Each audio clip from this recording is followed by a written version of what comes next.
Black American reality, the people are presented with representations of real-life kings and queens through the medium of the Black Research Institute, BRI. These are their stories.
Welcome everybody to the BRI, which is the Black Research Institute.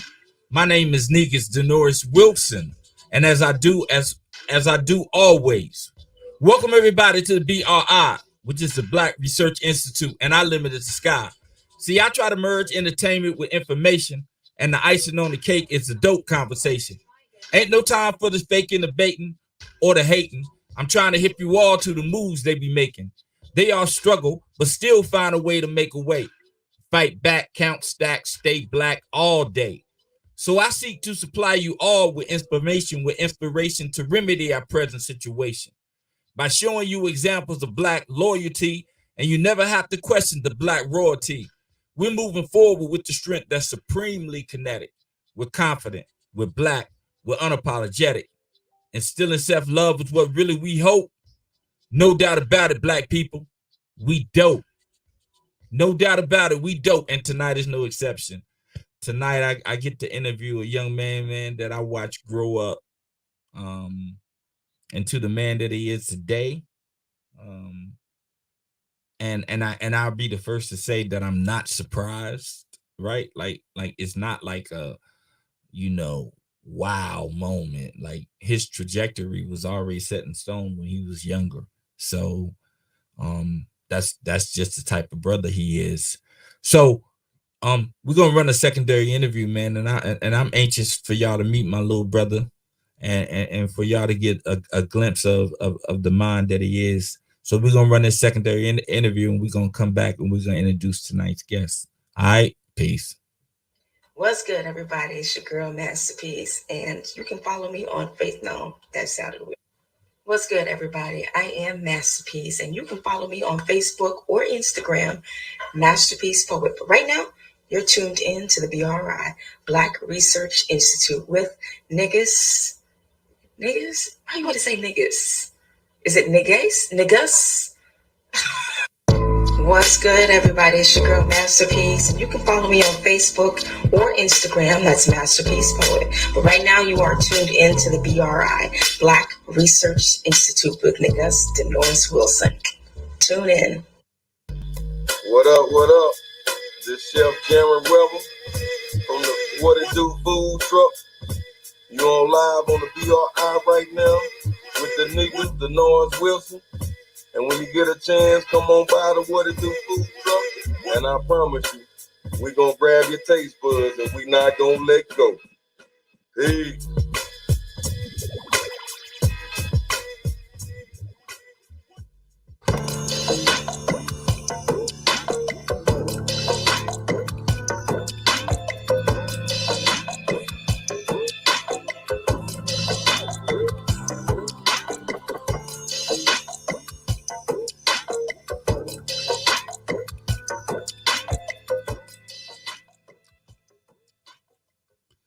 Okay, and we back, and tonight's guest is none other than a personal friend of mine. And when I say personal friend, I mean a real personal friend. Younger than me, but wiser than me, in my opinion. So without further ado, man, I'd like to introduce you to my brother, my little brother, my little big brother now, Dr. Richard Lewis. Hey, how you doing, What's up, bro? bro? Hold on, I gotta give you your flowers, little bro. I appreciate that, bro. I appreciate it. I gotta give you your flowers, man. How you been, man? I'm good, bro. I think, gosh, it was about a year ago when we first talked about doing the interview, right? And I Right, said, man, give me time to do this. right, as right. soon as I get done, I promise you. And I'm proud of you because I was looking at the commercials and everything, and this is growing. And you've been in business now for some time, and it inspires me to see you still being able to push it. Because I read your post, and one of the things you said was to be a business owner and have to be putting up with the long nights, having to get deadlines in, and just so no, my hat's off to you, bro, for real. Well, you know what? Before we get in the interview, it's customary that I ask you 2 questions. So, are you ready? Oh yeah. Okay. So, the first question is, are you being safe? Bro, I tell you what. One of the funniest things is I always say I'm being safe. Be safe. Okay. I always tell my daughter to make wise decisions, be safe, and make wise decisions. Right. Because okay. sometimes it's up to us. Okay. So you're safe now. The next question is, are you happy? Oh yeah, bruh. I am. How can I put it? I'm blessed, bruh. Okay. Just got a clean bill of health. And it was something that took one of our brothers out some years ago. That Right. We don't always check on our health like we should. So I'm blessed, man. Happy. Right. Yes. Okay. All right. So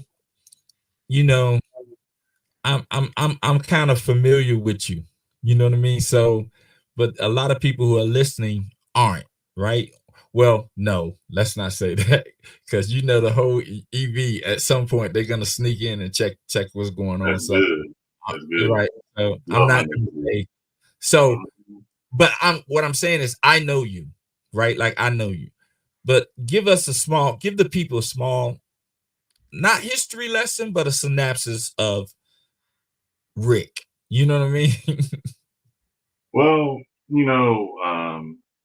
what's really funny is that when I came through Kings Mountain, and it was funny when you said that you saw it, and it reminded me of something I read. I was in the book of Samuel. I'm reading the Bible through. You read from beginning to end. Somebody told me to do that, and so I'm on my second go around. And it was when Samuel said to Saul, he said, "When you were insignificant in your own eyes, God put you over all of Israel." So when I hear you, I mean, like, come on, man, you neighborhood. So when I hear you say these things, when I hear other brothers say this, when I hear other people from Kings Mountain, because they'll tell you that you never get honor in your hometown. And just to hear people say, man, just really encouraging me. So it allows me to, first of all, relax so much to where I don't push myself so hard. One, because you're only in competition with yourself. If you're not pissed off with yourself for not moving forward fast enough, nobody else matters because you know all of the ins and outs of what's going on with you. So just to know that there's people encouraging me and pushing me forward, bro, yeah, it means a lot. So growing up, never thought about going to school. When a guidance counselor asked me why was I going into the Navy, because you did, my brother did, and I said that's what people from my neighborhood do to get away from y'all. Right, right. And she didn't even hear me. And Mama said that's God closing somebody's ears to your foolishness. And he filled out my application for Western Carolina. And when I went back the next day, I said, I heard there's these schools where the majority of the students are black. You got anything about those schools? Man, she threw the book at me. And here's the catch now. The focus of my business is that when you have families like that, then you have a guidance counselor who ain't helping you. You need to have somebody who knows how to navigate that and help you. Oh, they won't help you. I got you. Don't worry about it. But I wound up going to Western and getting a degree basically because I wanted a job. And I fell into education because I wanted to mentor. I feel like that's what God wanted me to do. Taught in Gaston County for some years.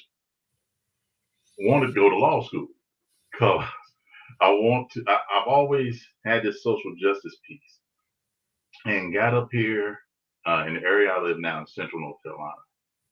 And I was working at Time Warner Cable. And when I say I was working, I would wake up tired and didn't understand why I was tired. And I was tired because I was going to work. And when I was teaching, when I was educating the youth, I didn't feel like that was work. And I walked into a school building, said, you can only grow where you're planted, because I felt the weight come off my shoulders. And so then I got my master's, found out that I did not want to test kids for a living, went into a different direction in education, got into some programming, got back to development programs to help people, especially during the pandemic, partnered with a church when all the buildings in our district closed, was able to partner with a local church. And that gave me my impetuous to finish my doc and start thinking about doing something that was more me and less impacted by others. Okay, so I introduce you as Dr. Richard Lewis, right? And I'm not saying that, you know, the majority of people in our community are ignorant. I'm not saying that, but what I am saying is for real. when they hear doctor, they assume that it has something to do with health. Right? Like, you know, like they, for the most part, if they hear someone as a doctor, or has a PhD, they feel like they are, you know, brain surgeon or whatever, right? So what was the motivation for you in going to get your doctorate? And explain to people exactly what your doctorate, what field is in. I have a doctorate in educational leadership, so it's technically an EDD. But when the brother who was beside me was graduating with his PhD, he was like, well, you know, it's more research based and they work more in the college. The EDDs are more practitioners. But what it is basically you're an expert because you have to do research. You have to become an expert on a topic. My topic was the interactions of staff with students in the after school program. And that was because you got to look at after school staff. They're non-evaluatory and they're non-familial adults. When I say non-evaluatory, teachers give a grade. So a kid is automatically looking at that teacher saying, well, you want me to make this grade, so there's something you want. And if you're a family member, you can actually put hands on that kid. You know, you can punish that child. You can put punishments on them. So when they build a bond with after school staff, it's because that person cares about them and they know that person genuinely wants to spend time with them simply because they want to spend time with them. And it builds this relationship that really I find lacking in a lot of school settings because, like I said, I went to education to mentor. I've seen teachers who have better pedagogy, that they know all of these different ways to do stuff. They got all kind of fancy ways to teach. But mine was based on the relationships. And when I formed those relationships with children, it was meant to help them be better people. So when they left me equipped to be a better human being. You may not be a super mathematician leaving my classroom, but I promise you, you were taught right from wrong and how to treat people, how to be respectful.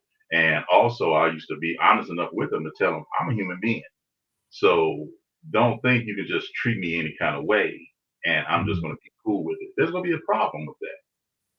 Well, you know, the way that I feel like the way that, you know, we are conditioning kids to learn now, they function more like machines, right? Like it's like it's no research involved in a lot of stuff. It's just memorization, right? It's a lot of memorizing things. The way that I see us going. You're more test reliant. Like you're more reliant on test scores than actually. You know what I mean? You know what I mean? Yeah. Like just But see, and when I left the school building for a second, uh, I told the guy, I said, I don't want to test kids for a living. And I quote, well, that's the gig. I said, not for me. And see, God has always blessed me to have the courage to walk away. I'm not gonna, I ain't gonna do too much tongue wrestling with you. Right. If it's not going in the direction it needs to go, and we're not being heard, I don't want to be combative. It doesn't have to be that way. We just need to go in different directions. Our visions don't align, and you shouldn't be with anyone who's not yoked right there beside you going in the same direction. Because if we going in two different directions, imagine two oxen going in different directions. You ain't going anywhere, or you're going around in circles. Well, you know what, doctor? I gotta give you your props, man. I like that, man. I know somebody who's a doctor, so that's cool with me. I like that. But anyway, so it's crazy when you say that you got to be equally yoked, right? But just the way the whole system is set up, it individualizes everyone, right? Everyone is an individual, and it doesn't really function as like a unit anymore because everyone is individual. Everyone is I. So Well, go ahead, I'm listening. Well, let's think about your favorite teacher or someone who had an impact on your life. When I used to get volunteers from Chapel Hill, from UNC Chapel Hill, I would ask those kids, I said, close your eyes. I said, now imagine an adult who made you angry. And you'll see all the eyes that they give. Then I said, okay, now imagine an adult who was not related to you, who didn't get paid to spend time with you, but had a positive influence on you. And immediately you saw their faces bright. And I would tell them, I said, now open your eyes. I said, that can be you. And so many of them then realized why they were doing it. I think sometimes when we talk about so individualized, I think that you do have to individualize the education of a child. But they have this whole setup that they want the kids to know this, that, and the third. And like you said, it's not hard to teach it. What I encourage students to do is to embrace the gaining of knowledge, getting smarter, knowing something. Because I don't expect you to be a certain grade level. I like for you to be smarter when you leave my classroom. And I'll do everything I can to help you. And I embrace you where you are. There's actually a theory for that. It's called positive youth development. That you take a kid where they are and you base their improvement off of where they started. You don't say, well, student A is here and student B is here. So if student A does not get as high as student B and student B is up here, they're a failure. No. If both of you grow. Right. Like you said something. You said we need to you do believe in individualizing education. And I believe in that too. I believe in individualizing education.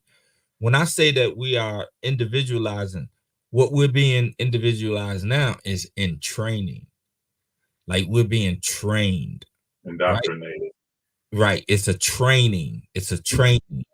And to me, I understand that all the intricacies that go along with it, right? Like as far as you need people in society that's gonna work certain level of jobs. Like you need those people. Everyone can't be geniuses. Everyone can't be smart. I totally understand that. But when I look at like you and I, we grew up. We didn't have computers. We had the Encyclopedia Britannica. Right? That's what we had. So even in us having to go get the book out of our bookcase or from the library, that meant we worked for it. There was some effort put into finding the information that we needed to find. There was some effort into it. It's not keystrokes. It's not saying, "Hey Siri, what's this?" It's some real effort. And I think that's what education is supposed to be. It's not supposed to give you the answers. It's supposed to show you how to get the answers.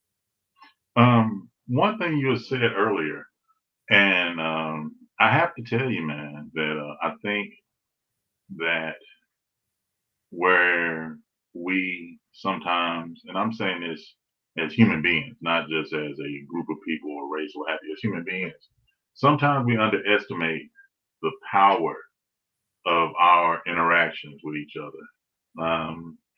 I remember I used to get in trouble in high school, and the custodian at the high school was Mr. A.J. McClain. And he was also a deacon at my church. So Mr. McClain, I would have to mop the cafeteria in Kings Mountain High with Mr. McClain. And they thought that I was scared. Well, I didn't want my mom to find out when I was doing dirt, but they would say, "We'll give you an option. We'll call your mom, or you can clean with Mr. McClain." I said, "I'll clean with Mr. McClain." "Oh, you're really scared of your mom?" What they didn't realize was that I was getting one-on-one time with a brilliant man. And that man taught me things that I would never have learned in a classroom. If you think about your favorite teacher, it really wasn't the subject they taught you. It was what they taught you as a human being, how they made you feel, how, that teacher may have, like Miss Wells. She did the speech in drama class, and she would hit this bell. Boy, I used to hate that darn bell, but it kept me from saying every time you said she hit that darn bell, and it made me a better speaker. Right. So I can't. I think that everyone has something to teach. Heck, a guy was talking to some students the other day, and he had a landscaping business. Country is a screen door, but the advice he gave was so wise. And I sat there and I saw him and I said, thank you so much. I really learned a lot from you. And he happened to look above my door and he said, what you learn from me? I said, "Man, I learned from everybody because I'm paying attention and I'm trying to see what it is that I can learn from everybody." So, Well, you know me, you watch me. I'm a creative, like, and if I get my mind set to something, I'm gonna same as you. If I get my mind set to something, then it's gonna happen, right? Like it's just a matter of time and the amount of effort that I put into it. You know what I mean? Right. keep poking at it. Keep going. You just keep poking at it. And speaking of poking at it with your organization. Whew. So let's go to your organization. So what is the name of your organization, brother?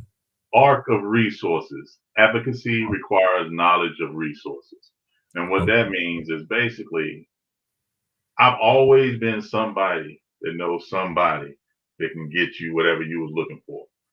And I've always been able to connect people because I'll know something. Somebody said, man, I'm looking for so-and-so. Oh, you know what? So-and-so doing it. And I started realizing, especially when I was doing outreach, that there was all these people doing things, but they weren't being effective because they didn't know who to get to. The people didn't know where to go. They didn't have a foot in with somebody who could tell the people who need to know, take advantage of it. And so I said, you know what? There's got to be a way to connect people and be a resource so that they know that there's something here. Like, I know you said you want to do this. Well, this is right here. You know, you try to connect them. And so my year was spent because I found, like, as soon as I resigned, I found it. I was sitting in the barbershop watching my barber and watching the other barbers move about. And I said, these dudes don't look for nobody to pay their insurance, to pay their bills. They go get it.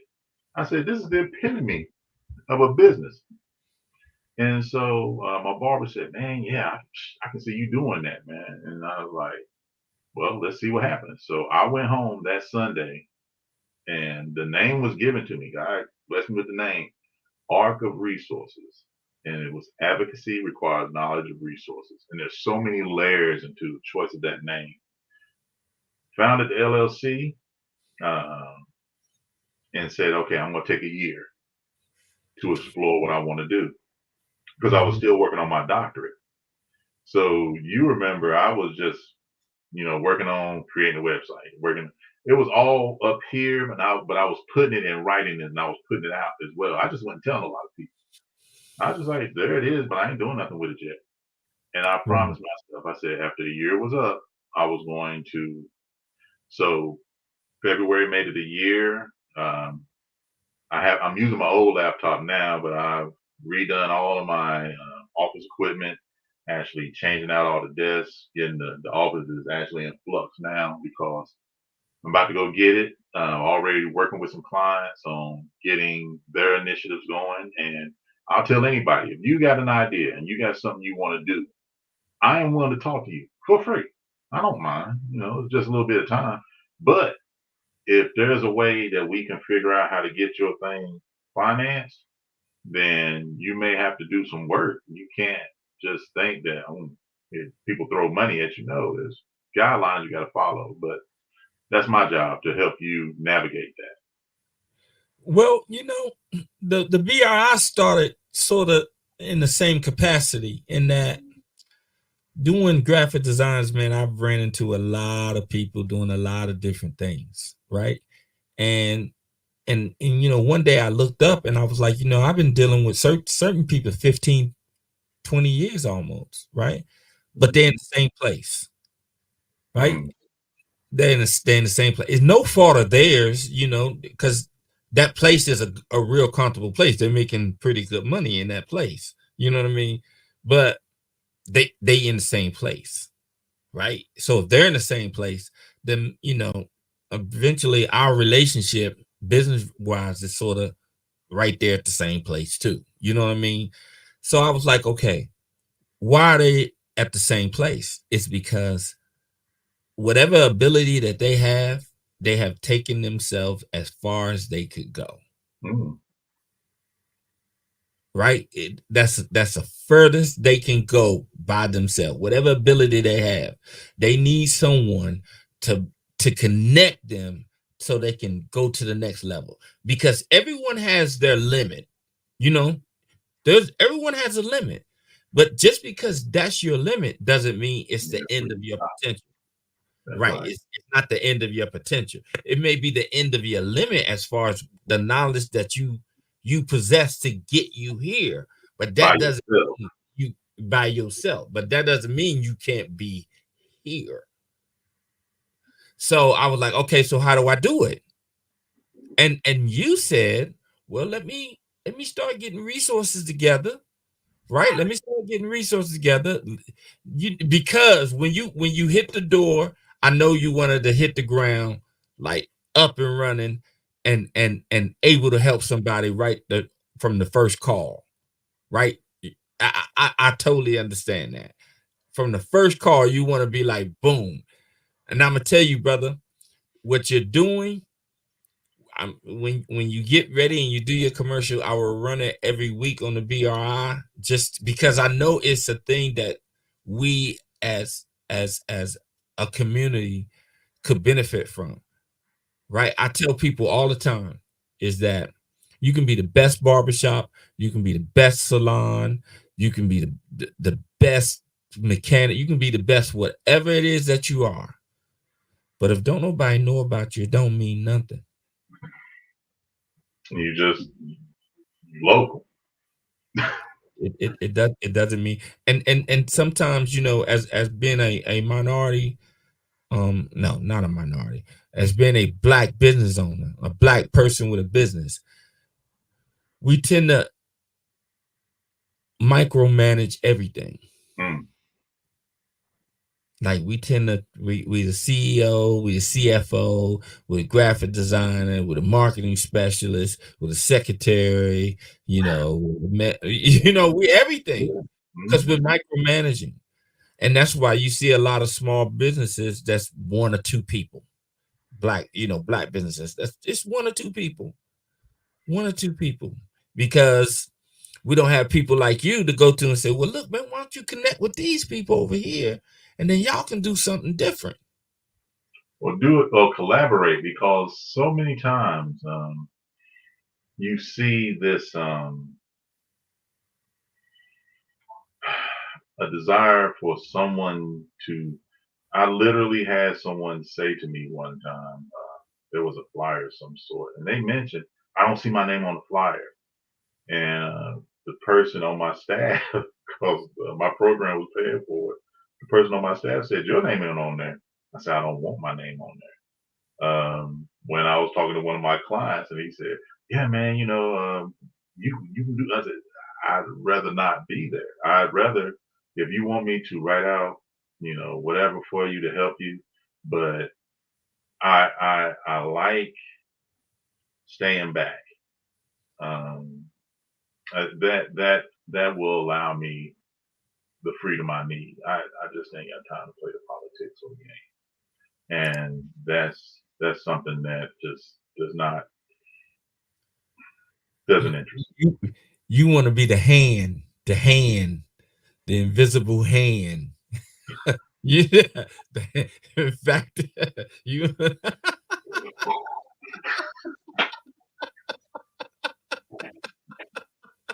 me. What, like the thing is seriously, I I don't want to be out there, bro. right, I love relaxing. I love right. just things being cool. Hey, And honestly though, Rick, growing up, you never hardly came outside anyway, though. So no, don't even try it. Don't even nah, try now it. hold on. Y'all had about like 5 or 6 years on me. So Yeah, yeah, when we was outside, like we were playing, like I think y'all were gone, man. I remember we would go up there and watch y'all play ball. But we were little dudes. Y'all weren't gonna let us play. yeah, I mean, yeah. like there was some little dudes. I was not that good, so I knew I wouldn't get no run. So The only one I can think about of is what's the name's brother, Rich little brother, Rick at the basketball court. What was his name? oh, you talking about DJ? DJ. Now see now Pete. That's another doctor. Yeah, That's our neighborhood. DJ. DJ's a doctor. Timmy's a Juris Doctorate. Bruh, like our neighborhood has produced some. Like, and you look at that class of '91. Like we were class of '91. Then you had like it was like '91. You had 90. I give it all the way to 90, from 90 to 95.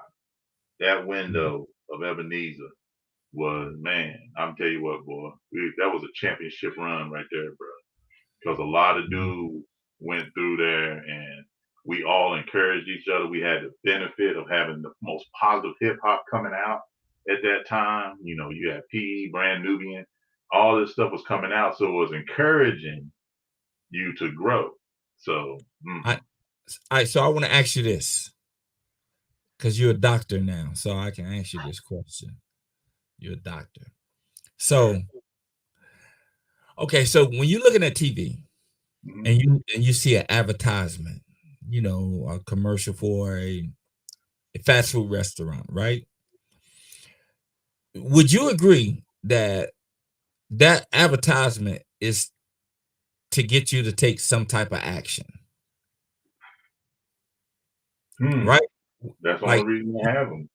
that's the only reason I have for you to get, or cause some type of reaction from you to take an action about, or even put it in your head when you're driving down. Oh, I'm hungry. Let me go pick up something. I remember the sandwich or whatever, right? So in essence, these advertisements are subliminal, right? They're subliminal messaging. You know, whether we look at it like that or not, they don't go. If we see them or we hear them, they don't go anywhere. They're still there. We may not, be thinking about them, but they're there, subliminal. Okay. So if we know that marketing and advertisement sends subliminal message, why do you think they allow the tone and the rhetoric of hip hop to just be prevalent? Well, I mean, now what are you saying? I mean, like Just the way hip hop is represented with the drugs, the pills, the women, the money, just the flatulent. Like, why do you think they allow that to just, like, it's borderline, like, not radio friendly at all? So why do you think they allow that? You know what I mean? Like, I it's know borderline. exactly what you mean. What's funny is I stopped listening to the radio.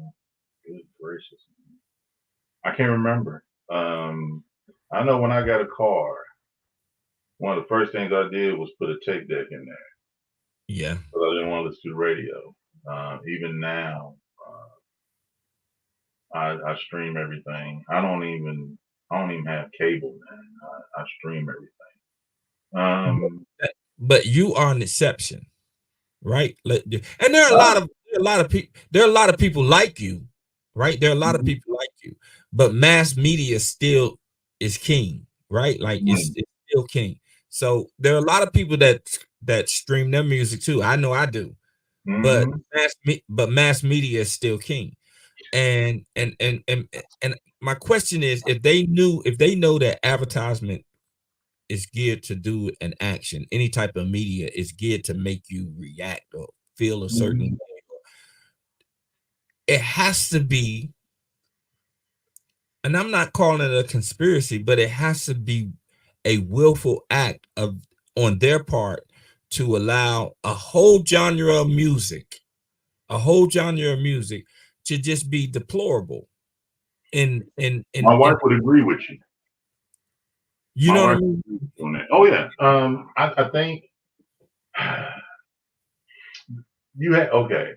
I listen to all types of hip hop, and I think the problem is that I think sometimes the audience is not prepared for what they're about to hear. We were able to see them start putting a label on the music. It didn't always have a label because they didn't have that much cussing. But once I've literally taken CDs back because it didn't have cussing on. And Right. but I've had the ability to grow to where I don't take it to heart. And I think this was something that I saw Dr. Dre saying in an interview. He said that, I can rap about killing somebody, but I ain't gonna do that. That would be stupid. I'm rich. Why would I go out and kill somebody? But I'll rap about it.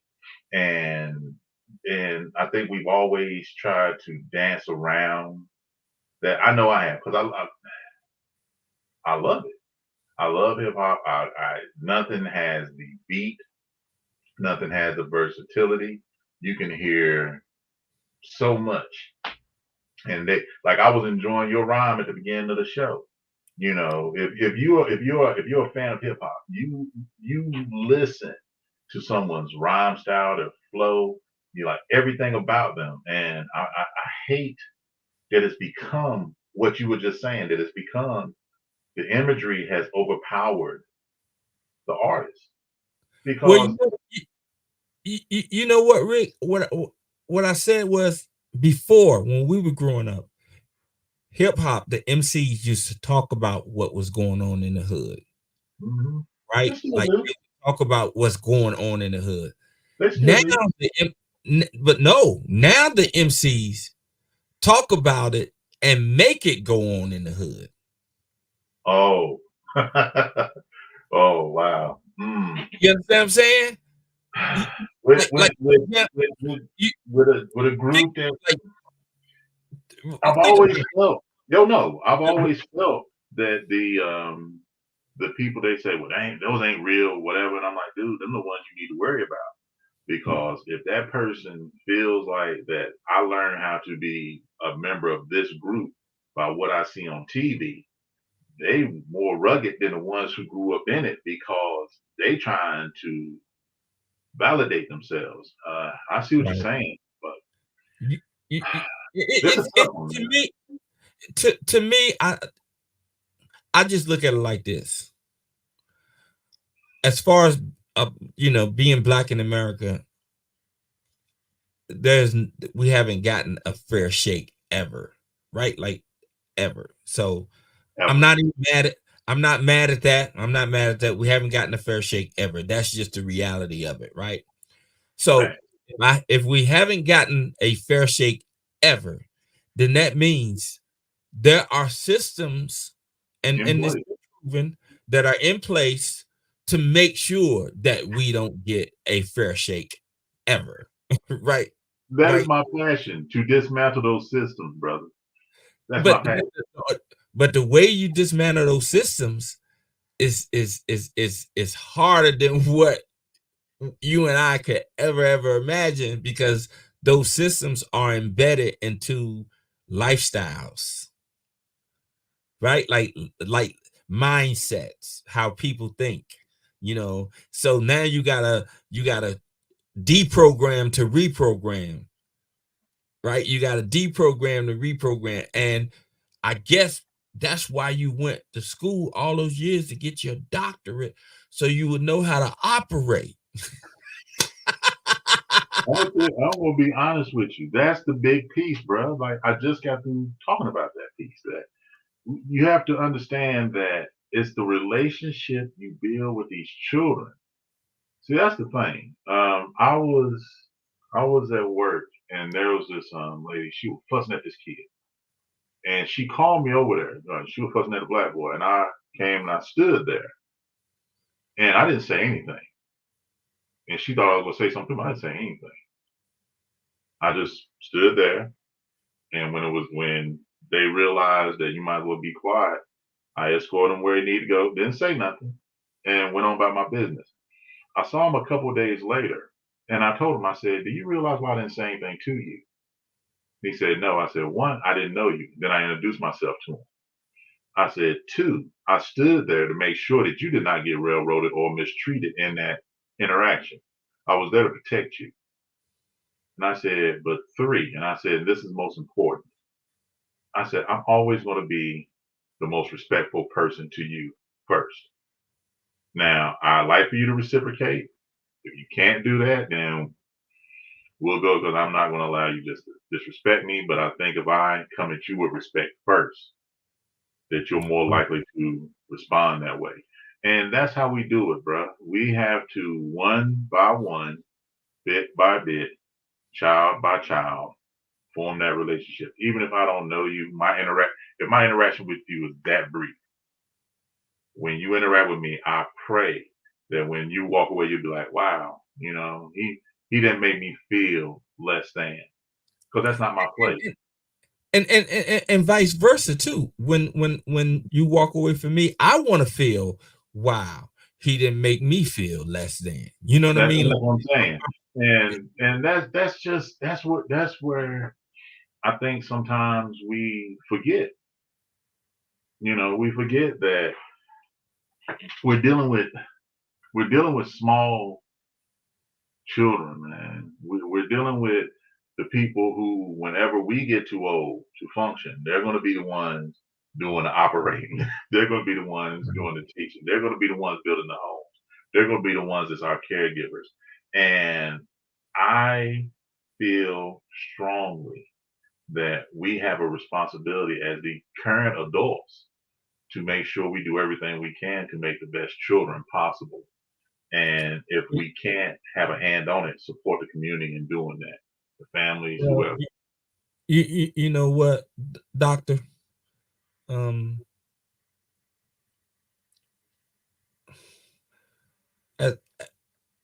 As Black Americans, right? We got to understand that we're playing almost 250 years behind. Like we're behind, and not just behind, when I monetarily, right? But behind in understanding how to move about in this Western society, right? You know what I mean? Like for example, when the slaves were freed, they was just freed. They ain't never knew how to pay a bill. They never knew how to, uh, you know, whatever they had to do, get a house or rent. They never had to deal with that stuff, and so they had to learn. And as they learned, they pass on to their kids and their kids and their kids. But remember, you're learning 250, years behind. In a So system that's built to oppress you. that's built to oppress you, right? Mhm. And you're here and you're 43 million strong. When you realize that the system, like when you realize as a collective that the system is built around keeping you down, then you realize, okay, I can't really rely on the system. We can't rely on the system as a whole. We got to rely on our own system. We need to work together. We need to work together, right? So when you say, we dealing with these kids, I was talking to someone the other day and I was like, if you're a black man and you was born after 1965, there's an 80% chance that you didn't have a father in your life. After 65? After 1965. There's an 80% chance that you didn't have a father like in the house. That's a wild statistic. That's wild. 65? After 65. I was 80. born in 72, bro. So Your dad was, you know what I mean? yeah, man. Pops was funny. I love my pops, man. That was a thing. Thomas Briggs was there, and Bernard was there, and Mr. McLean was there, and Joyce Dean was there, and We were Frank. raised in our village, bro. Yeah, like so, I think in that neighborhood, I probably was the only one that was there that wasn't living with their dad. Like most people were living with their dad. Mm-mm. That, There was others, but the thing was that we were a community, man. So, like, if that man saw you doing something, he would say something to you. yes, yes, When I would work on my car, I would raise the hood of my car, and they would come around, and right. that's how I learned. Like, I remember Timmy McLean's father. I had put a dent in my car, and he used the come along that Paul McLean let us borrow to pull the dent out. Buck McLean, he had helped me put the bucket seats in my car that I took from my homeboy's car. That it's community, bro. That's the piece. Working together. Someone reached out to me yesterday and said, "Can my niece talk to you?" Yes, by all means. Here's the window. Give me a call. And when I got off the phone with her, I told her, I said, my only request for you is that when you have an opportunity to help somebody, you help them. Do the same thing. That's it, bro. Pass it forward. One by one, man. That's one it. by one, one by one, one by one. But you know what? Your daughter has been on here. She's been Oh, going. word. Yeah, she's Oh, there. see. Yeah, man. But anyway, man, so listen, Rick. When I think it had to be 10 years ago when I last saw you. No, maybe like 4 or 5 years ago when you and your brother came down the house, walked down the house. Yeah. So that was before fun. then, yeah, it's about 5. No, it was more than 5. Maybe I've been married My pops died about 5 years ago.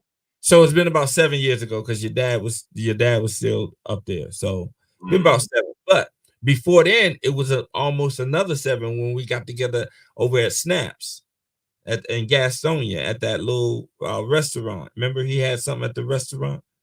He did. The Asian restaurant. Yeah. I got that picture, man. The black and white function. Yeah. So you had on the white hat. I remember that, man. yeah. So when I see you Mhm. though, when I see you, right, I don't care how big you are, right? I don't care how big you are. I don't care how tall you are. I don't care like how much muscle or weight you got, man. Like I always just have the unction to be like, "What's up, little Rick?" You know what I mean? Yeah, I think, and one time it called me. I don't know what was going on that time. It called me wrong, but you want to know something? You, Maury, Greg, you want to know something? The problem y'all had, y'all ran my big brother, and so y'all were like that Tony's little brother, and so it was always. Yeah, And yeah, I'm like, yeah. and I tell people all the time, I was like, man, being a little brother ain't always cracked up to be. But what it did do is when you get older, it gives you a circle of friends that, like, most of my homeboys are older than I am, man. And Right, that came right, from falling behind right. older dudes, just always being around them, man. But nah, y'all, that's why I tell people all the time, my neighborhood, I think DB said it best. Our neighborhood was amazing, man. There was nothing like it. I don't think that there's kids who have the experience to be able to be out at night and play.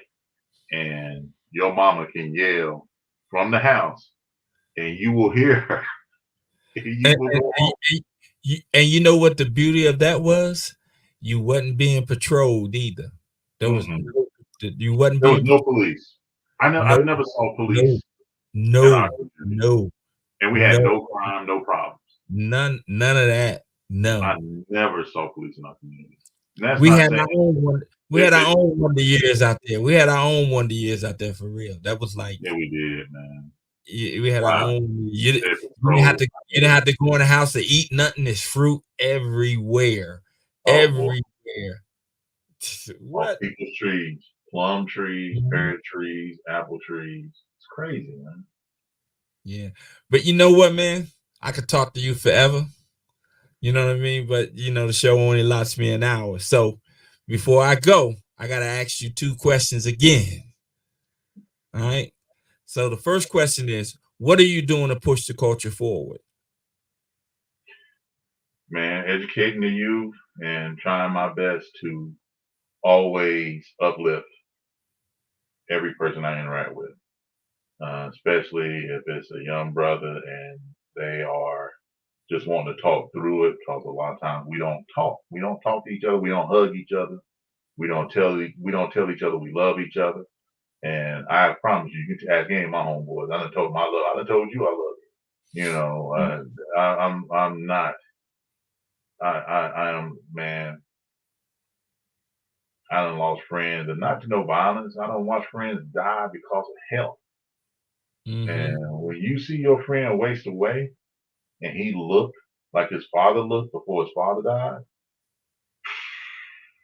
that Right, changed your whole perspective on things. You know, just right. if I love you, man, I love you, and even if I don't talk to you lately, still love you, man.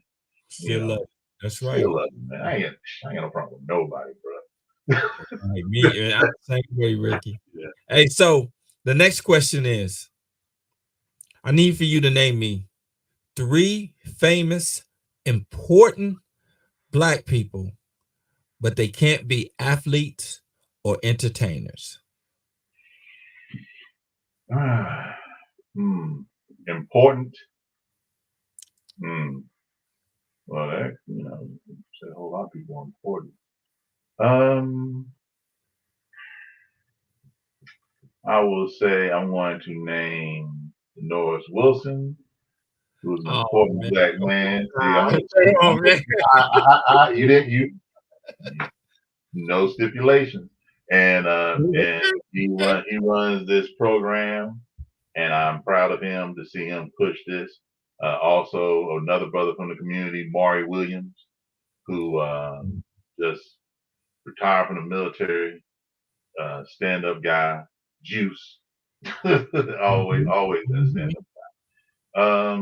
And I'm gonna pull Jay Prince out, bro. And I'm gonna tell you why I'm gonna pull Jay Prince out. Because I just got through reading his book. I just got through reading his book, The Art and Science of Respect. I bought a copy for me and for my daughter's fiance. Because I was like, start reading books with the brother. Because that's gonna be my son. And if he was my son, we'd be reading books together, just like my daughter did with me. But one of the things that Jay Prince said was that he loved being a blessing to others. And to whom much is given, much is required. And that's the thing about it, bruh. That we keep on wanting to give, God's gonna keep on blessing us. And you don't have to look for it. It's gonna happen. I cannot account for how many blessings has happened when I said, you know what, when I woke up that night at 3 o'clock in the morning and I was told to voluntarily resign and finish my doctorate, and I did not work for 6 months and didn't have to worry about any money, not because someone else took care of everything, but it was right there. I didn't even know I had the money, and it was right there. Didn't even have to look for it. That's what I'm saying. That trust and believe. And this is what Jake said that at the end of the book. He said, I've had a lot of people tell me what I am and what I'm not. He said, but I've always believed what God said I am. And so I don't have to worry about what anybody else thinks because I'm just going to trust what he said. And that's what I'm going to do. So that was a good book. I recommend it to anybody. It definitely, he's the first. Don't get all caught up in what we got here. We got Cash Money, Rockefeller, all these other ones, man, rap a lot. Yes. 86. 86. Yeah. So it was Luke. Then rap. Luke though. I'm just saying independent black record labels. That's all I'm saying. Yeah. I'm not saying anything else. You know what? See, I'm saying independent black record label owners like Luke. Luke was the first. Luke went before Jay Prince. Yes, Luke was. When? First of all, I'm having a hard time not imagining Luke playing in the party atmosphere that it inspired. But yeah, that's what I'm saying. That's why I'm going to Google that, bro. Because if it was before Rapper, I gotta look at that because I know it was Luke Skywalker. I want to say Luke was like 84, 85. Wow, 2 Live Crew. Yeah, and like 84, 85. Yeah, it had to be like 84, 85. Yeah.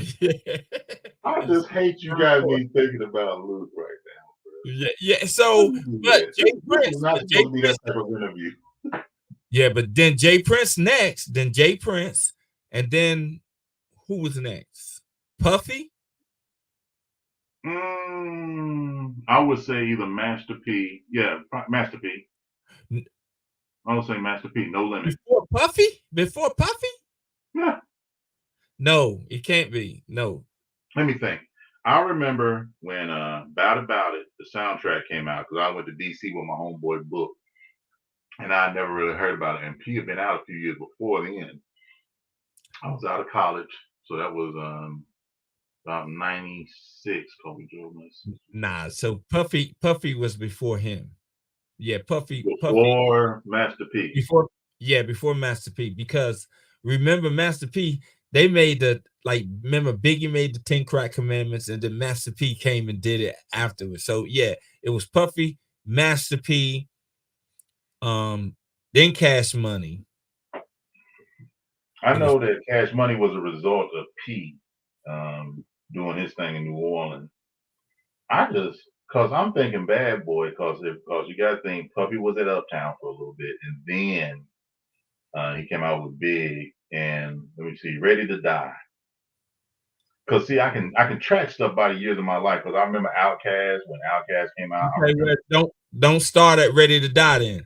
You got to start at Flavor in Your Ear with Craig Mack. The Craig Mack remix. Just the Craig Mack album. Craig Mack came out before Biggie. Mm-hmm. Yeah, Project Funk the World had only one song on there I really listened to. Yeah, it wasn't a good Flavor in part. your ear. He could rhyme, but he could rhyme. He could rhyme. He had a nice style. He could But rhyme. But a dude has said about Biggie, Shock G has said that Biggie was a flower, and that's why he would have you doing like this, and that's why you like him because he'd make you kind of bop along to what he's doing like a jazz singer, whereas Pac was hitting you because he was not as smooth as Biggie, but Pac would hit you with some straight to the dome. Like that's why I said when you said people talk about what's in the neighborhood. One of my favorite artists right now is Mozzie. Mozzie. Oh boy. And he always has like almost like an R&B sound behind it, but it is gangster. Well, it's just, you know what, right now though, for me, it's too many nice ones that I listen to. It's like a lot of nice ones that I listen to. Mm-hmm. And It's they're so not all old school. no, it's some new. It's so many of them that I don't even remember their name. Like it's just like when we was coming up, it was like only certain songs that we like. So we remember the artist's name.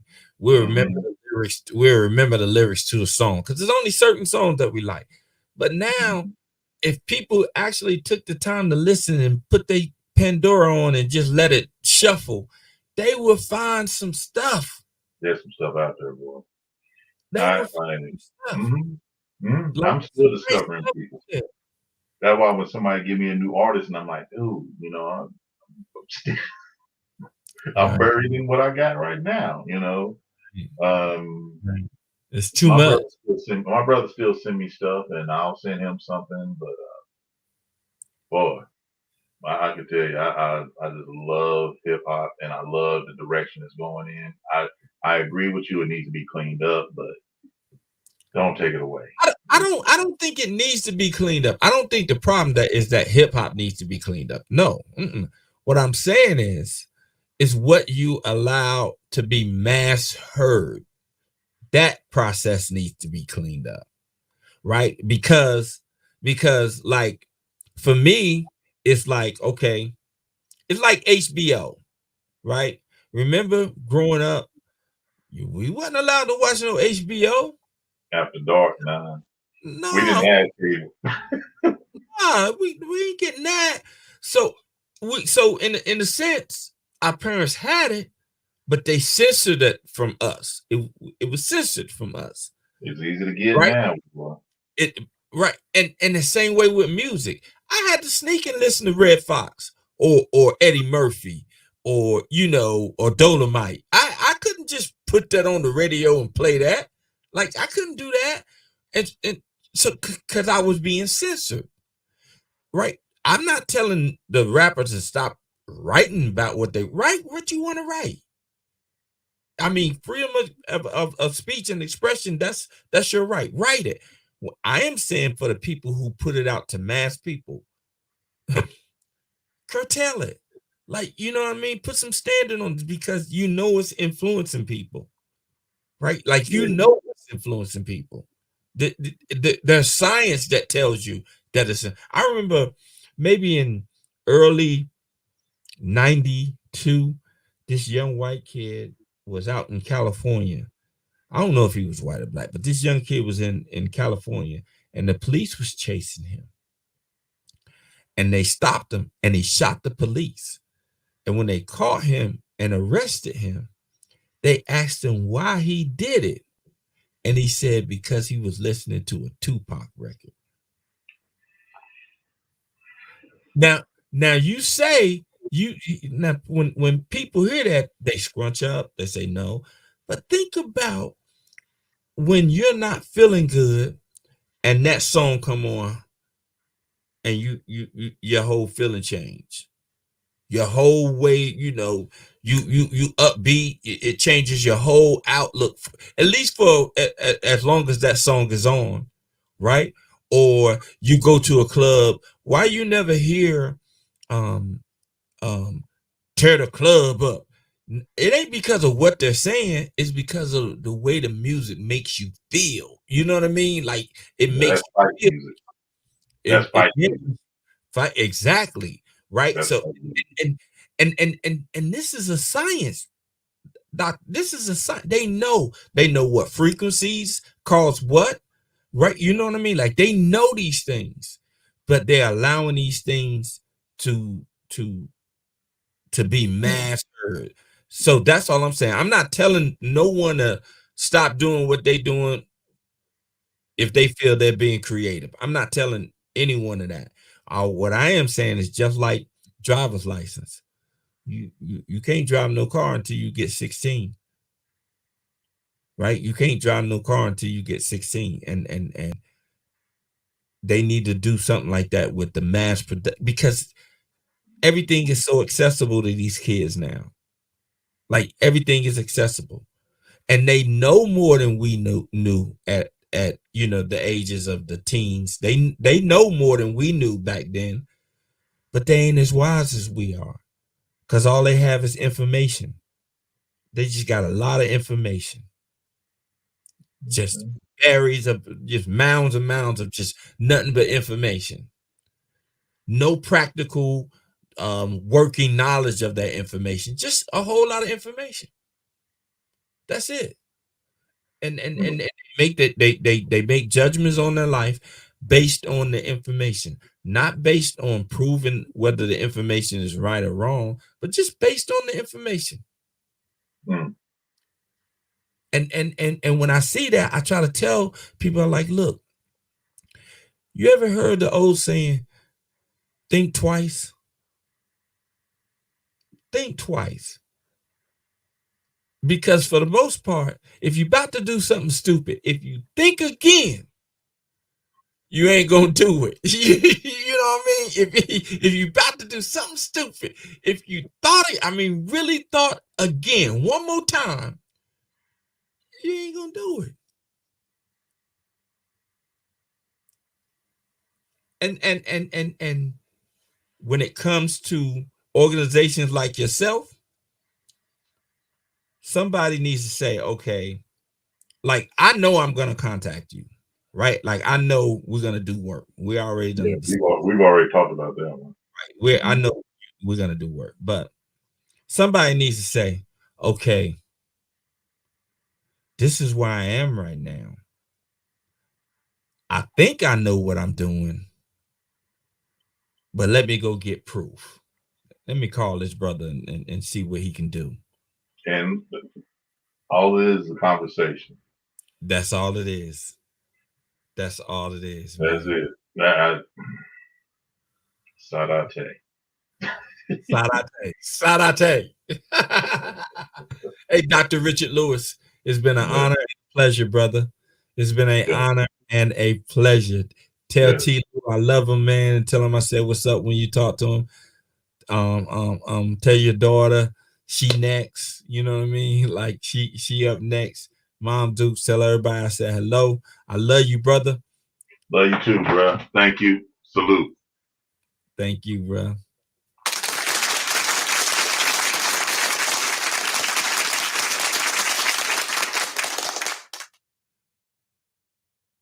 You know what we got to do? I'm 11 minutes over, but we got to do this. I'm not counting your chips, but everybody else is. So you make 200, you make 200, you make 175, you make 150, you make 180. Why don't y'all have your own gym? Why we gotta go to UCLA to work out in LA every time? Y'all all come from the exact same community. You want to inspire kids that look like you.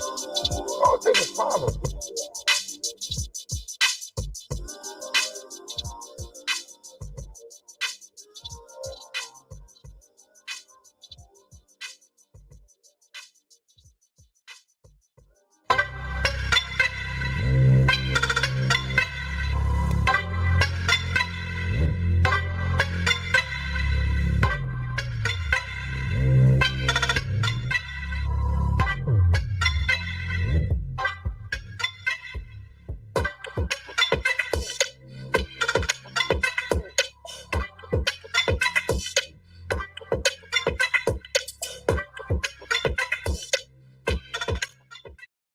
Okay, this part of the show is where I introduce you to the idea. And if you haven't heard about the idea, or if this is your first time hearing about the idea is simple. It's just this simple. And here's the idea. You ready? The idea is I need for you to help me become the richest black man in America. That's the idea. That's the whole idea. That's the crust of it. There's nothing else, nothing more. That's just an idea. I need for you to help me become the richest black man in America. Now, before you jump to any hasty conclusion, there's one stipulation. Before you make a decision, I need for you to think about this, what I'm asking you to do to assist me in doing. I need for you to think about this for 3 minutes. And it doesn't have to be 3 minutes at the same time. It can be 30 seconds in the shower, 30 seconds walking to the refrigerator, a minute while you're driving to work, whatever. But just dedicate 3 minutes to thinking about what I'm asking you to do, which is help me become the richest black man in America. And you can do that by going to the URL at right over here, this URL right here. Or you can take a screenshot of this and then scan that barcode, and it'll take you to a link where you can donate. I'm not asking you a specific amount to donate. I'm just saying donate to the cause. But before you decide, just think about it. Why you should participate or why you shouldn't participate, that's up to you. You got to answer that yourself. I am just asking you to help me become the richest black man in America. You never know. You never know what can happen. But just think about it. And with that, I'm leaving you tonight, as I always do. In order for you to receive a blessing, you must first be a blessing. Peace. Welcome to the Peachy King. Welcome to the Peachy King. Welcome to the Peachy King. Oh wow, I can't just make a banger. What's up, Gaffney, South Carolina? I'm coming to the Peachy King Bar and Lounge. You heard what I said. March the 18th, it all goes there with your boy Antoine Scott gonna be in the building. The Peachy King Bar, I like that name on left, but get in here. We finna go to the Peachy King Bar and Lounge down in Gaffney, South Carolina. March the 18th. Showtime is at 9 p.m. Your boy is coming to town. What? Your boy is coming to town. Antoine Scott, Mr. Look at you. Peachy King Bar Lounge, y'all. Come on, let me see your face in this place. Come on out, Gaffney, South Carolina, boy. I can't wait to get there because I'm going to sit there and look at you.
And not to mention, if you are, a father or, you have a family come home to you. Now you, as a man, you have the pressures of trying to find a way to survive and provide for your family. It's like 10 of every 12 boys that were sent to me had nothing wrong with them. The problem was they had never been taught. They had never. I've completely separated myself from qualifying being in certain places because I'm Black. You know, a lot of people say, "Oh, now's the time for Black people." So yes, you're gonna make it because you're Black. You know, your business is gonna make it because you're Black. Because everybody's. But as a credit repair specialist, you have to educate them. Like, okay, I know that this is what you want, but let me tell you how to get to this goal. You have to set realistic goals, realistic time frames to say, you know, before I let you be a client, can you pay your bills